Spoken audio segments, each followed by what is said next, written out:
Alpha Nation, how's it going? It's Doc Goodale here, and today we're going to talk about training the core versus training the abs.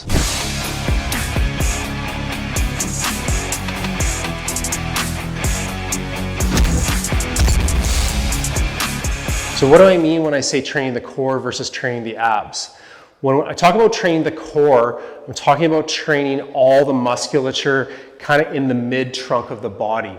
Not just the six-pack or the rectus abdominis, but we're talking about the obliques, we're talking about the lower back and the spinal erectors, we're even talking about some deep intrinsic muscles within the core itself. Now, training the core is very important for performance and health. But today I want to talk about training the abs, and specifically training the abs for aesthetics. Now, when it comes to training the abs for aesthetics, guys, we have to focus on flexion.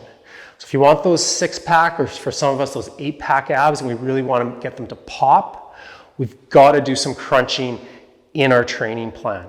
That crunching can be one of two different ways. It can be either where we're moving the torso towards the pelvis, so that's our typical crunch movement that most of us know about, or where we're moving the pelvis up towards the torso, which is what you tend to see when we're doing, like, for example, a hanging tuck, or perhaps a reverse crunch. So that flexion of the six-pack is very, very key. It has to happen, guys.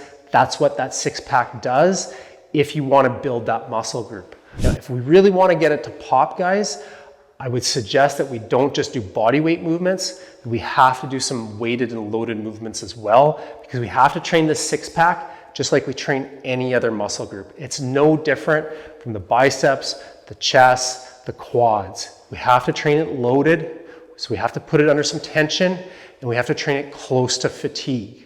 So loading up and weighting some of those movements would be a very, very efficient use of your time, and would help you get that development and actually increase the size of the abs. It's going to be very, very hard to increase the size of the abs if we're just focusing on body weight movements. It's not that it can't be done, but when we're training with just body weight movements, we're gonna have to train very high reps and get close to failure or complete fatigue with those crunches and reverse crunches. So a couple of loaded movements that I really, really like, and I include in my training, I'll do kneeling cable crunches. I like doing ab mat crunches with just a dumbbell across the chest. And then another one that I really like is doing an ab rollout with an ab wheel, but with a bit of band resistance, so that I start fatiguing in and around that 8 to 15 rep range.